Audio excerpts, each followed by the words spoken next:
Hello friends, welcome to मनो कुक्स। आज हम एक बहुत सिंपल एंड क्विक बनने वाली लंच बॉक्स रेसिपी देखेंगे। तो चलिए बनाते हैं authentic south Indian style lemon rice. तो पहले हम इसके लिए चावल बनाएंगे। तो मैंने यहाँ 1 कप बासमती राइस को आधा घंटा पानी में भिगो दिया था। उसके बाद 2 कप पानी के साथ मीडियम फ्लेम में 8 से 10 मिनट तक पका लिया है। आप ये लेफ्ट ओवर राइस से भी बना सकते हैं। बस चावल एकदम दानेदार और खिले खिले होने चाहिए। अब हम इसे एक साइड पे रख देते हैं। अब मीडियम फ्लेम में एक नॉनस्टिक पैन और कढ़ाई रख दीजिए और उसमें हम ऑयल डाल लेंगे। जैसे ही तेल गर्म हो जाता है हम उस पर राई डालेंगे। दोस्तों, अगर आप पहली बार हमारे चैनल में हैं तो ज़रूर सब्सक्राइब कर लीजिए और बेल बटन भी प्रेस कर लीजिए ताकि आप मेरे वीडियो पहले देख पाएँ। और उसके बाद चना दाल और उड़द दाल डाल देंगे। हम इन सबको थोड़ी देर के लिए ऑयल में भून लेंगे और इंग्रेडिएंट लिस्ट आपको डिस्क्रिप्शन बॉक्स में मिल जाएगी, आप देख लीजिएगा।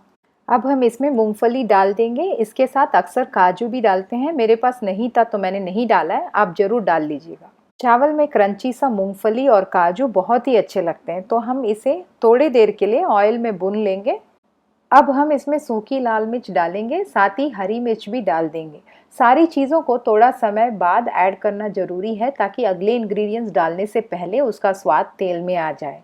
अब हम कड़ी पत्ता डालेंगे, थोड़ा उसे चटकने दीजिएगा। तुरंत ही हम उसमें टर्मरिक पाउडर ऐड करेंगे। हम इसमें हींग डालेंगे। अब हम इन सबको थोड़ी देर कुक होने देंगे।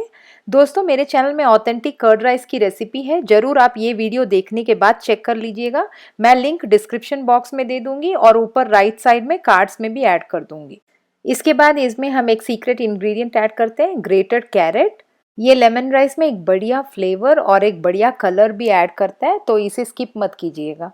कैरेट को ज़्यादा पकाने का ज़रूरत नहीं है, बस 15 सेकेंड बाद हम अपना चावल ऐड कर देंगे। इस पे चावल ऐड करने के बाद हम इस पे नमक डाल देंगे और इस पे मैंने 2 नींबू का रस यहाँ पे लेके रखा हुआ है, तो ये भी इसके ऊपर डाल दूंगी मैं।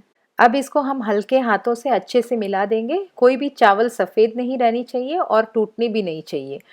जब सब अच्छे से मिक्स हो जाते हैं तो हम इस पे कटा हुआ हरा धनिया डाल देंगे, मिक्स करेंगे और स्टव टर्न ऑफ कर देंगे। इसे अब ढक के 30 मिनट रहने देंगे ताकि चावल में फ्लेवर अच्छे से आ जाए। बस अब ये हमारा टैंगी लेमन राइस एकदम साउथ इंडियन स्टाइल में रेडी है। आप ये रेसिपी ज़रूर घर पे ट्राई करके देखिएगा। ये लेमन राइस सिर्फ 5 मिनट में तैयार हो जाती है और ये एक बढ़िया किड्स लंच बॉक्स की रेसिपी है। तो दोस्तों, अगर आपको ये रेसिपी पसंद आया है तो लाइक ज़रूर दे दीजिएगा और सब्सक्राइब नहीं किया है तो सब्सक्राइब भी कर लीजिए। अगले वीडियो में आपसे मिलती हूँ। Thank you.